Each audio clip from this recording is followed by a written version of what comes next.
Cleveland Clinic, Florida provides individualized treatment plans for excellent outcomes of health problems ranging from the most common to the most complex, even in cases considered untreatable by others. Cleveland Clinic, Florida. Every life deserves world-class care. All right, welcome to the KVJ ATS Podcast. Kevin's eyes look insane, but he's got new hair. Virginia is a witch, and she farts in her chair. Jason is a spaz who's got an old man's ass. Welcome to the After the Show Podcast. Yeah, hello, welcome to the Wednesday KVJ After the Show Podcast. Virginia bolted out here because Rocco's got the sniffles and she wants to go get him a COVID test sometime, and her husband's got to go to work, so she had to go run off to be mom, do that stuff, so it's just me and the bird and the boys. When life happens, you got to respond. I guess so. That's what it is. So she's not with us, so... We do have some follow-up stuff from yesterday. We were talking about devil donuts, I believe it was. The devil butthole donuts that everyone is talking about. I mean, people in the hallway, there was a buzz about it. Yeah, that was kind of the conversation yesterday on the After the Show podcast. There's a lot. Me and Denny were looking at pictures of donuts yesterday, and there's a lot of butthole donuts out there that really at the core of it, we were looking at those too. Yeah, this is, if you're watching KVJ TV here for the podcast, that is what a butthole donut looks like, and that's basically the color I was talking about for the devil's butthole. It would have, you would want a little tint of red in there, and then we were talking about, at the end it would have kind of like a hot cinnamony center. But even the cruller, is that what it's called? The cruller? Either way, I'm not sure. The one that's kind of shaped like almost kind of like a flower, the base down in the middle looks like a butthole. It does, yeah. There's that, and then somebody actually has also made not only that, but this is even something more impressive. These are butthole soaps. You can see that someone makes a bar soap that looks just like somebody's sphincty. That really is the detail on those soaps. Yeah, that honestly looks like that probably is really somebody's butthole. What do you there's think? Probably a model for that. You're in charge of the butthole soap. What does it smell like? Well, do you want to have it smell like ass, or you want to have it smell good? I think you should have you go one of two good different one ways. and then one novelty one. Well, you know what should be funny is you have 3 soaps out, and you let somebody use just one, and you got a 1 in 3 chance of getting your hands are going to smell like they've been rooting around in your anal cavity. Who did Virginia have? She had a family member that would make penis cupcakes. I think it was her mother-in-law, wasn't it? Dick cakes, yeah. She would always say she'd send the chocolates and all that stuff in the shape of penises, and then she found like Rocco chowing down on a dick chocolate one time, I think it was, something like that. And you're like, oh, that's just kind of. I feel like if you're gonna feel like I'm being a good mom, let my kid eat a. If you're gonna do novelty chocolate like that, I'm all in. But it can't be cheap chocolate. Make it good, tasty chocolate. Always, right? Yeah. Yeah, there's some people that really just make shitty chocolate, Kev. Yeah, they do. No, it's not all created the same. There is the gourmet chocolate. I mean, some people that really get into it, and it's like with anything, you have artists and everything now, from the cheeses and wines, and chocolates is the same way. I feel like the lowest quality of chocolate always comes around during Easter time. Not to say that Easter doesn't produce some good chocolate, but they got some shitty ass chocolate during Easter. It's the waxier kind. It's brittle. It's thin. It's got no girth to it. Yeah, I hear you. No flavor. Yeah, it's different. I know people have sent us the chocolate they have in Europe, and they will say that they do better chocolates in Europe than we do here in the United States. So I think Virginia did a little bit of a witchy mind trick on me, because we did get that chocolate from other countries, and I was eating it. I didn't think it tasted any different. And then she went on a big rant. Oh, no, Bird, it tastes different. And then I started thinking it tasted different. Suggestive. Talking about the food in Europe, and by the way, thanks to Wooden Stash Dave for the butthole soaps. He's doing the Lord's work there. Wooden Stash Dave, he's got the pulse on buttholes. Lauren sent us an email. She's the one that we heard from in Richmond, Virginia, and she wrote us a month ago told us about hashtag Love Is Not Tourism. That was a group that was started with all these people because of the lockdowns that had happened where they were kept from their loved ones. And she said, I finally got through to Paris to be with my boyfriend. We finally reunited after 264 days separated, and it was magical and beautiful. And I've been here a month, and I'm adjusting to life in Gay Paris. Boy, that's a lengthy time to be away from your mate. Yeah, that's her and her boyfriend there in Paris. Think about it. I mean, the military people, they go away for so long, and then you hear stories of, someone back home is cheating on them, getting their fix from somebody else. That's got to be you're out there fighting for the country. Yeah. You're away, it's tough, but in miserable conditions more than likely, and then your happens mate. a lot, yeah. That's fucked up. It really is. Yeah, it's very unfortunate. It's very tough. But she just sent through some of the food, too, and there is a lot, like when you go to Europe, of the American food that you can get.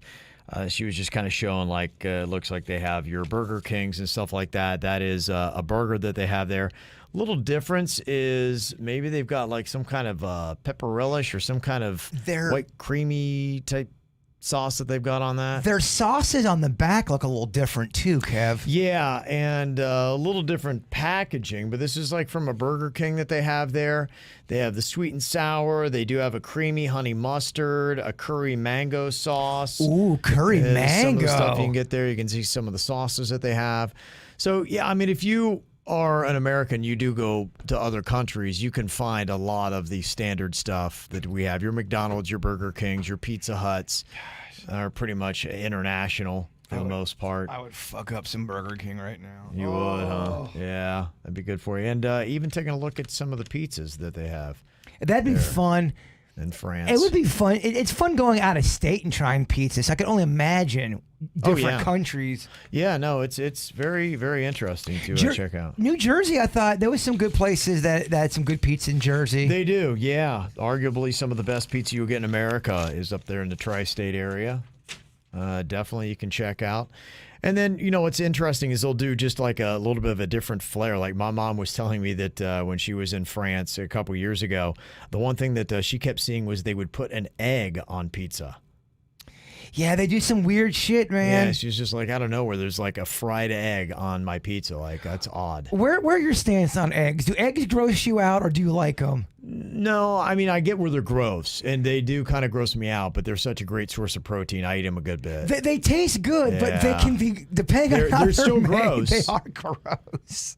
They are gross. Yeah, I remember I had you eat that plate of runny eggs in an outhouse, I think it was. You made me, because it was the Whoopi Goldberg. And you had to listen to Whoopi Goldberg talk about how she was seeping or she something. She has piss problems. Yeah. She was talking about spritzing. I wanted to see if you could make it through a plate of eggs without throwing up. Listen to Whoopi Goldberg. I think in one week I had told you that runny eggs grossed me out, and that the Whoopi Goldberg commercial grossed me out, and then you had me eat them in the bathroom. I want to see if you could survive. Yeah.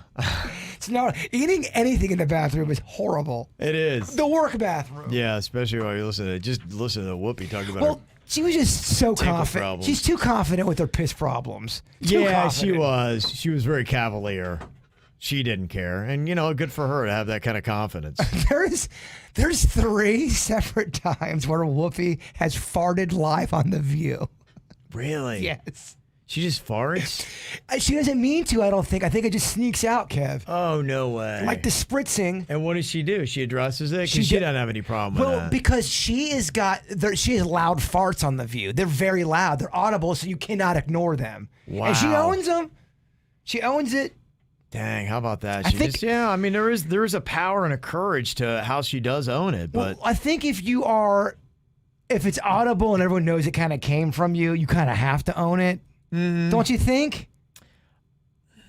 There's different approaches. Some people are shy, bashful. They try to act like it didn't happen. And that, to me, is almost more embarrassing for you. I do kind of like the sense of somebody's like going, oh, that's a love puff, and they take ownership. Well, I have a family member. I won't say which one, but they were back in middle school, and they had a whole crowd around them, and they were like running court. Everyone's listening to what they say, and they sneeze, and snot and boogers just go all over their face and their hands, and this person didn't know what to do. You can either get embarrassed, or he did this. He grabs the snot and goes, oh, I'm Snot Man. He started chasing people, and it worked for him. Yeah. It worked for him. I think that's it. The confidence in just being cavalier really does a lot. If you show that it doesn't bother you, then God bless you. You know, it's I noticed that in my wife, the Mexican queen. Like, she does not embarrass. Well, really. the person that really does not give a shit, and I'm talking about not the person that acts like they don't, but legit goes to bed and does not care. They are the most powerful person because nothing can get to them. You're right. Yeah, if you kind of just be like, yeah, so what? And I watch that in my wife, and it's very fascinating that. Yeah, just stuff you'd be like, going, oh my gosh, that's so embarrassing. She's just like, I don't care. And there's a power to that. And it diffuses it so fast. You're like going, okay, you sense no embarrassment. You're like, okay, there's nothing to see here. Well, it's a big time power. And you also, on the receiving side, you go, I don't know if I could ever beat that person in anything because they don't care. Yeah. When it comes to shame or... It's almost that way with bullying. I think that when you see a sense of shame or weakness, then it eggs you on and you kind of keep laughing and keep going after it. And the person who's like, yeah, so what? Then you're just like, well, you're supposed to be embarrassed here. And then when you can see they're not, you're like, okay, well, this isn't working. And it kind of diffuses it fast. And I'm not one to, I mean, I consider myself a pacifist to a certain extent, but sometimes I do believe in a bully getting smacked in the face. I really do. If a bully's being physical and being intimidating, man, I've just seen it happen so many times where that bully gets hit in the face or, fucking choke slammed. They don't bully so much anymore. It does humble the bully. Okay. Yeah. I mean, I know it's not a popular opinion with a lot of people. I'm not saying use violence just to be violent, but if someone's fucking you over and they're using force, I'm a fan of defending yourself and shutting that shit down. Okay. Well, but because bullies love to see the powerless. They feel like you're saying. That always works in the movies when you stand up to the bully. Well, I've seen it in real life too. Yeah. I've seen it happen with my brother. I've seen it a lot at baseball camp with little kids where a kid's getting bullied. The kid finally stands up for themselves, and that bully shuts the fuck up. Saw this story today on bullying. It says, encouraging kids to defend bullied classmates may do more harm than good. They found that unlike other programs that include parental training or firm discipline, interventions that involve working with the peers of bullied students tend to lead to increases in the behavior. They say the issue is that bystander interventions, I guess, is if you stand up for another kid that's getting bullied, in which peers are trained to come to the defense of the bullying victims, may actually increase feelings of victimization and distress, which can reinforce or provoke the bullying. Odd. So somebody else, the victim has to stand up for themselves, it sounds like, to be effective, instead of somebody else jumping in, because jumping in may be going, okay, all right, I'll get you later kind of thing. Well, typically, at least in my experience, bullies, they want the easy prey. They want to be able to bully and keep intimidating. So if you're somebody that throws a wrinkle in their plan, they don't want to keep messing with you. It sucks to keep on fighting the person that's fighting back. The bully doesn't usually want that. Yeah. You get a little smack in the face. You're like, oh shit. Yeah. Fuck. Damn. People fight back. Yeah. I'm not saying that always works. Nothing's absolute. Yeah. But I am kind of for that. I'm there with you. Only when it's necessary, like a Karate Kid situation. You're right. I've been watching Cobra Kai again for a second time. Oh, are you going through and watching the whole thing again? It's worth it. Oh, that's cool. It's if you haven't seen it, I really highly recommend you to watch it. You would like it because you grew up in that time period. Yeah. I'm really excited to get into it. And what I had seen so far, I was like, okay, this is good. It's going to be good. Because they don't pussyfoot around with the writing in there. There's some controversial stuff in there. Who's the asshole sensei? Is it John Kreese? It's Johnny Lawrence is the blonde one. Yeah. And then it's John Kreese who is the sensei. Have you seen he's in a commercial right now? And it's hysterical. It was funny. I saw it the other day. It's like a tax commercial or whatever. And he takes off his gi and he folds it and he's like, that's my work gi. Yeah. And it's still got a gi on underneath. Like, he's a very good actor. It was funny. I was like, that's a great commercial. It's nice to see some of those old dogs getting just a resurgence. It's real hot right now. It is. That's going to be a big Halloween costume. How many Cobra Kai gis are going to get sold? I mean, I know I'm buying one. Real quick on the international food, got a text. Somebody said, I worked in South Korea for 5 weeks in 2012, and my Korean coworkers wanted to take us to Pizza Hut. We did not want American food while in Korea, but finally we gave in. Korean Pizza Hut was so much fancier than American Pizza Hut. The pizza was on a whole different level of hip. The weirdest difference, jellyfish salad on the salad bar. Wow, that does not sound like my game. Yeah, that is the one thing is that when you do sometimes go for a traditional American place like that, it will have a different twist to it. I remember Pizza Hut kind of being a little fancier than what it is now. I mean, going to Pizza Hut was kind of a big deal for the Penningtons. I mean, I don't know if that's just because we didn't have much money or that was my perspective as a kid. I don't know either because, same thing with me growing up. It was a big treat. Southeastern Ohio, they're hard to find. We didn't have a lot of restaurants, very rural area.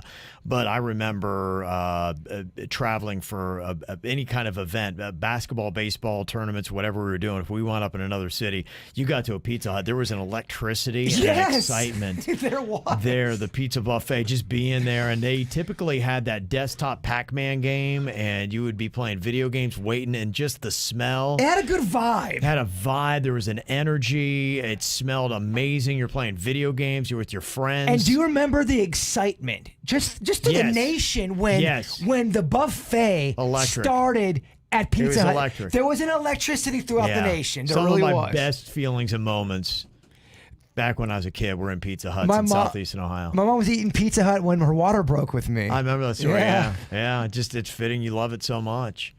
I get it. Yeah. Oh, that's what I want to tell you. Speaking of pizza, there's a documentary on HBO that you would love, and it's about all that Pizzagate, about how Pizzagate started on the internet. Is this the one that has to do with the molestation? But it's not real. At least that's so bizarre. It's so bizarre because one guy thought it was real and broke into a pizza place with a gun. Right. Yeah, it was like in the basement of Pizza Huts or something like that. They're supposed to have kids in cages or something. I don't really know the surface. It was a sex ring for pizza pizza parlors all through America, and that politicians were holding kids, down in these sex dungeons. Well, with the Jeffrey Epstein story that I was telling you this week, you hear something like that, and some of the stuff is not completely unbelievable because the Jeffrey Epstein story to me is unbelievable. For sure. And then when you hear Pizzagate, that I'm like, well, that's a no-brainer. That's unbelievable. But then you get validity because there's another story that you think is unbelievable that is actually true. Well, they have the clip of the dude going in the pizza place, and as they have him come out, the police are saying, get down on the ground. And then they're asking him, dude, what are you doing here? Because I was here to, I was here to stop it, save the kids. They're like, he's talking about Pizzagate. It's insane. I'm seeing it when I wear a pizza hat in videos now. People are going, Bird, I wouldn't be wearing that pizza stuff because of Pizzagate. Gosh, that's crazy. People believe, I know. People are believing it. Yeah, but I'm not going to change my wardrobe for the freaking fringe nut jobs out there. I'm not changing my wardrobe, but you will get some emails saying, oh, Bird, I don't know, it might be real. Yeah. It started on that 4chan. That 4chan seems to start a lot of bullshit. Yeah, there's a couple different platforms that are out there. And this is going to be an interesting period that I think we're entering into. And you're seeing it now. It's coming out here with the presidential election. The fight that is going on right now, if you're following Twitter and what they're doing, they're not going to allow retweets, I guess, until after the presidential election because of all the stuff that's come out, the Biden stories that are out there, and they're showing just how one-sided Facebook and Twitter has been, pro-Biden, anti-Trump, what has gone on with that. And they're just starting a case, I believe it was yesterday, the Justice Department got on this. They're going after Google. And this is step one. And I think this is going to be going on now for the next couple of years. And where it winds up, I don't know. Because I think we are starting to sense with fake news, with just how negative and nasty, and we talked about the Social Dilemma documentary on Netflix. I think there is now going to be an active war against some of this crap that is going on with these big tech giants. For sure. Google is the first target right now. And the Justice Department, I mean, that's a big department to be in the crosshairs of. and they're going after Google for antitrust violations. They're alleging that Google abused their dominance in online search and advertising to stifle competition and harm consumers. And you think about the monopoly that Google has on search engines. Big time. And the lawsuit alleges that Google uses billions of dollars collected from advertisers to pay phone manufacturers to ensure Google is the default search engine on browsers. So that's all you get. And it's one of those things, like when I was a kid growing up, you'd say, hey, can you get me a Xerox copy? Because Xerox had a monopoly on photocopy machines, Band-Aid. You say, hey, can you give me a Band-Aid? That's not actually, that's the name brand. That's not actually what it's called. Now, the lawsuit marks the government's most significant attempt to protect competition since their case against Microsoft. Remember that 20 years ago, they had Bill Gates on the stand? I do. So now the Justice Department and the Federal Trade Commission is going to jump in this. They say Apple is next. They're going after Amazon. Then they're going after Facebook. They're starting with Google. And they are saying that, a secure monopoly does not have any reason to improve its product, one. And they are going to go after all these, saying that these big tech giants are bad for the country. They can distort government policy. They can hold down wages for their workers.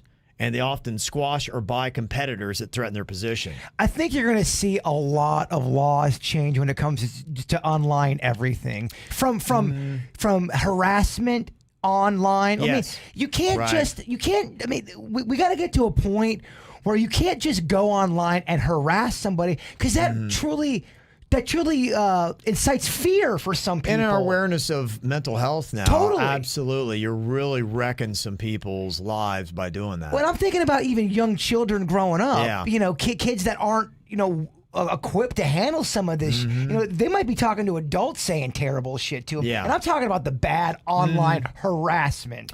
And to your point of the Pizzagate, to what was said in the Social Dilemma, to the lawsuits against these tech giants, people get their news now from social media.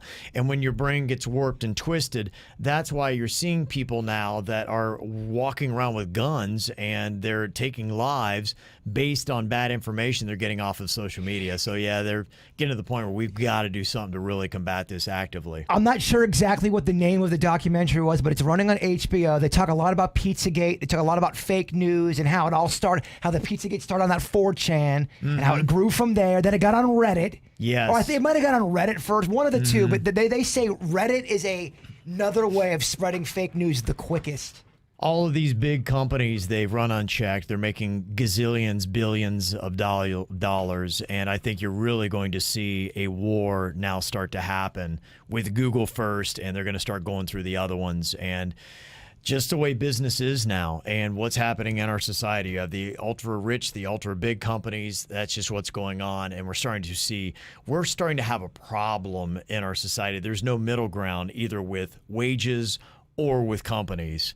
And we need to do something about it. I think the internet, the whole process, it's a mess because there needs to be laws put in place for a lot of things with the internet. It's been the wild, wild west for so long. And I think people are finally waking up going, this is fucking everything up, y'all. Yeah. Absolutely. Not everything's great on social media and in the internet. Yeah, so it'll be interesting to see, where it is. Somebody texted in and said, yeah, but Trump is negative and nasty. It's not fake news. And I think that, the attitude of that and, where you see Trump, it does kind of muddy the waters a little bit and it blurs the lines where you don't fully see.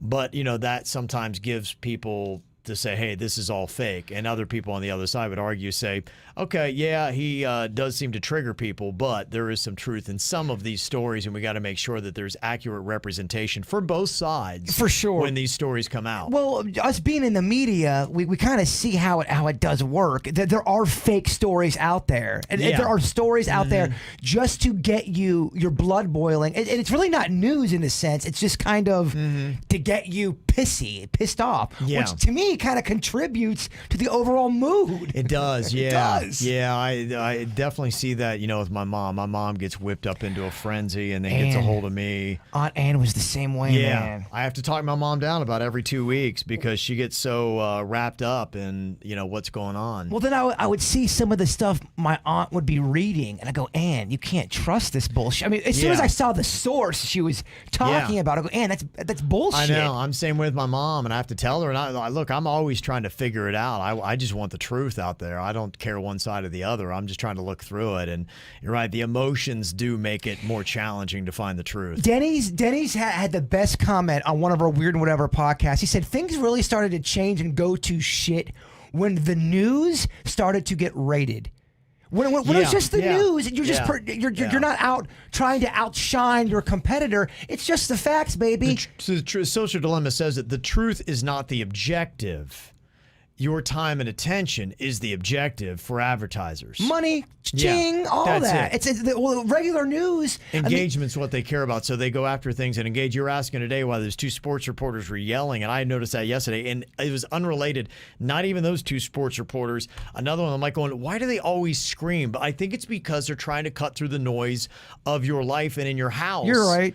They're yelling so that you're like, what are they yelling about? Because it's human nature. When someone yells, it usually means, hey, I really have to get your attention. That's why I'm using this tone in my voice. Well, the first thing they taught me in my journalism class was if it bleeds, it leads. That tells you right there.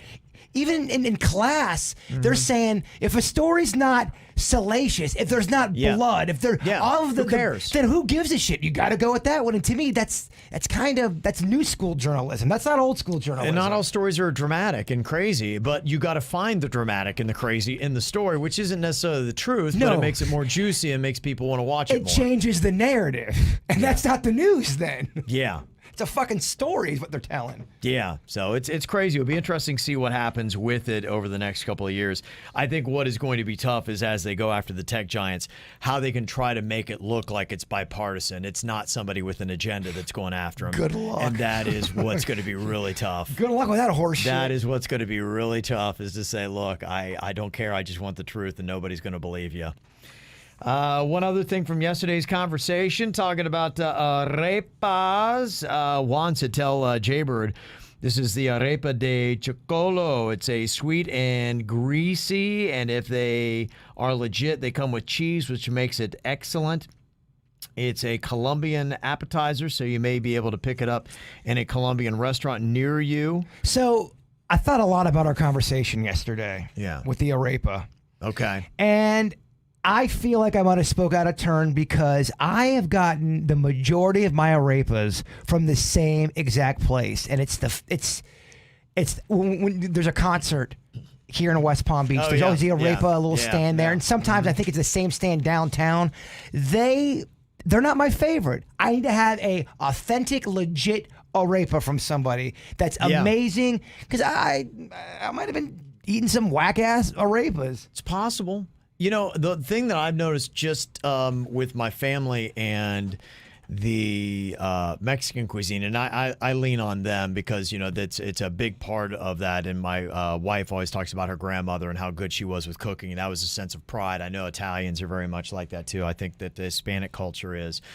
And we always wind up, and where they vouch the most for great Mexican food, it's usually a trailer or a dive or in the back of some kind of place. Like that was the best Mexican, most authentic that I've had. And I think a lot of times they really feel like you truly get, for me, it was different. The gringo, I got better food in restaurants than I did at my home, but I think that a lot of, at least Mexicans that I see, they believe that they get better food and got it from their mom. And they're always looking for a restaurant that can come close to their mama's cooking, rather than the other way around. Yeah, so when I growing up, I didn't love my mom's cooking. I didn't either, Well, because my mom was a full-blooded Italian, and she would put garlic in cereal. I mean, everything was marinara on that cupcake. I mean, everything was so Italian. Yeah. And she used a lot of mushrooms and onions and green peppers, a lot of shit that I don't really love. Yeah. And that was I mean, just proving I was always the worst Italian. Right. It didn't sink in for you. For some reason, I just didn't like that stuff. For whatever reason. Yeah. Got an email here that says, hey, just went on a trip to San Francisco and back with my mom. Face masks were required at all times except for being in the act of eating or drinking. And most of the flight crew would tell people on the plane constantly to cover both their nose and their mouth with their face mask. They would even wake people up, but no temperature checks whatsoever, no matter where I went. I'm neutral either way. I just thought that was an interesting fact to share. Summer Darlin sent that in. Here she is traveling, I assume, with her mom there. And yeah, the one thing I've seen, and everything has been shifting, changing throughout our time with coronavirus, temperature thing, I don't think is necessarily so accurate anymore. It's definitely not. I just know I never had a fever at one point, and I was testing positive for coronavirus. And most of the people that I know that have had it have not had fevers. Well, and that right there, I mean, it's flawed. yeah, absolutely. The system's flawed. And I think that's why they thought that was the tell. Oh, they got coronavirus, they got a fever. Nope, not necessarily it. The most real reliable thing that I'm seeing is a cough. From the people that I've seen, and that the have had rundowns, yes, you feel a ridiculous different level of kind tired, of rundown, and then the headache, a weird kind of headache, seem to be the three symptoms that I'm hearing from people the most. But the whole mask thing is still crazy. There was just a story out talking about wearing it on a plane. There's a passenger on a Delta flight from Miami to Atlanta that refused to wear her mask. She got caught on video punching the flight attendant in the face before being removed. I'm like, wow. And that delays the flight 3 hours. Did you say she was a pastor? She was a passenger. Oh, passenger. I was like, wow, what church is she? No, but there was that pastor. Wasn't it a pastor that pissed on some chick in a flight last week? Pastor Piss, yeah. Pastor Piss. Pissing all over the place, kid. I baptize you in urine. Terrible. But yeah, that had gone on. Pastors, are they allowed to drink?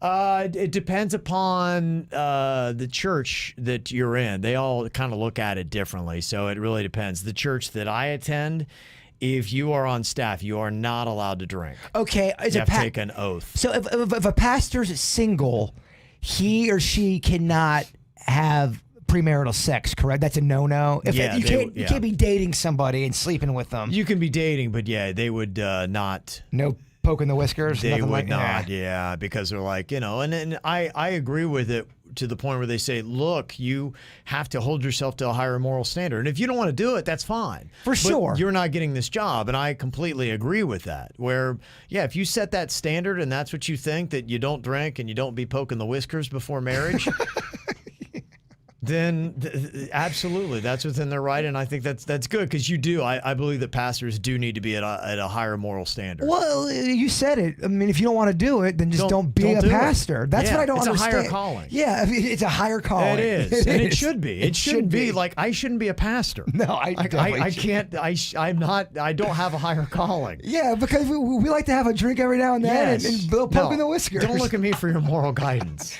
About anything. Yeah, about anything. I'm not that guy. I'm not here to morally speak to you. I'm here to entertain you. Yeah, but a pastor should be. I want to have that guy I can look to, and I'm trusting that they're doing it right because I'm not. That's why you're there. Yeah, and then they also had a thing where 4 people refused to put on masks when they cast their votes at Coral Ridge Mall in Fort Lauderdale. They went in there and they tried to get security, say, hey, make them put on their masks.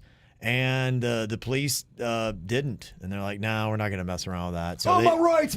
Yeah, they don't want to mess with it. So the police won't enforce the law unless the supervisor of elections tells them to do so. And the supervisor of elections says, I'm not getting involved. I'm not going to do it. So if you wear a mask, great. If not, we're not going to throw you out, because then you got a different lawsuit. You kept me from voting, and it becomes a higher level than just going into a Publix without a mask. I noticed the witch today was noticing other people not wearing masks at work.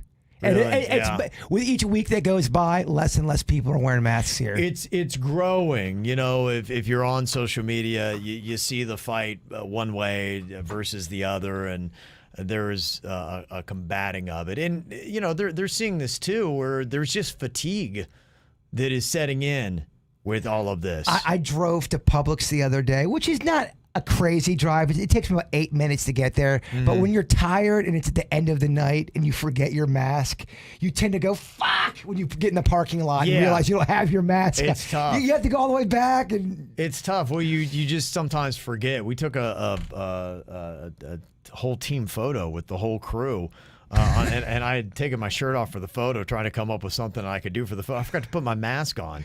So I don't have a mask. And people are going, oh, what an asshole. He's the one guy who doesn't have to wear a mask. the Deviltry vlog that I am editing, we had a bunch of people from the Pizzle come out. They wanted to meet Yeah. people from the Weird and whatever. Yeah. And now I think one, Yeah. maybe two had a mask on, but nobody Yeah. else did. And they're all up in that video. So Yeah. I was trying of to people aren't, I was yeah. trying to edit it out, and then I finally got to a point where fuck it, I'm just gonna release it the way it is, and then I'll have people fight online, and I'll Let them deal survive. with it. I'll Yeah, survive. I'm not fighting it. I'll wear it. I I got other things to worry about. In life. I'm not gonna fight over this Then stuff. I'm up in Fort Stupid. St. Lucie around all these Pizzle people, and I turn to Dennis and go, man, I think the Pizzle thinks I'm a pussy, man, because I got Probably, my mask on. Yeah, there are different areas. You can pretty much tell, and it is divided typically between is it a blue or a red area, and that usually, from what I've seen, it will dictate about how you feel about masks. Is the Pizzle blue or red, or is it kind of mixed? Or would you say it's more red? I believe they're more red. From what I've seen, yeah, they put pretty much the entire state of Florida, I think, for the most part, typically, and things do change, typically red in the Palm Beach. Broward is, I think, the #1 Democratic county, and then Miami-Dade. I think they all consider those to be blue. Yeah, I think we're from in what the, I've seen. us three are in the Yeah. blue. Yeah, and I know, and I never know. I mean, I'm just going on what I thought I'd seen because I was talking about California, and somebody had said, yeah, the area I used to live, and I forgot somebody who lives in that area, the San Joaquin Valley in Central California, they said, actually, it's pretty Republican here. Yeah, Forgot about that. And they're more agricultural. They're not on the coastlines. They're not in the big cities. Well, you hear a lot about the Hollywood kind of California, where there's absolutely a Republican party out there in California. You Yeah. just don't hear about At it. one point, Ronald Reagan was a Republican. He was the governor of California before he became president in the 80s. Yeah, and he was a Republican president. Yeah. So, yeah. I think it was different back then, though. I think Hollywood was different. I don't know if Hollywood was as liberal as it is now. Yeah, I think it has changed. Yeah, and probably even the area I was from. I didn't pay attention to politics. I was in my early 20s when I was there in California. It's tough. I don't really care about politics now, so I definitely didn't care about it then. Is that what you call it, politics? I call it wrestling today. It pretty much is. That's what it is. It's political theater. So there you go. Let me see. One thing Melissa had said, I was at Forgetful Mom that you were talking about earlier. I suck today. I usually send in my daughter's birthday shout out and I forgot. So could you please give a birthday shout out to my beautiful daughter, Tony? Feeling like the bad mom right now, even if it's on the After the Show podcast. Melissa sent that. You're going to really feel like the bad mom when you hear that butthole conversation we just had. Yeah, right. Hopefully she's a little bit older and just play the last part of this. So Yeah. there you go. All right, Bird. I believe we're out of here today. All right. Yep. So there you go. Wednesday down. We got a couple more days to the weekend. Thank you guys for being here. We'll be back with you tomorrow. Have a good one. Goodbye.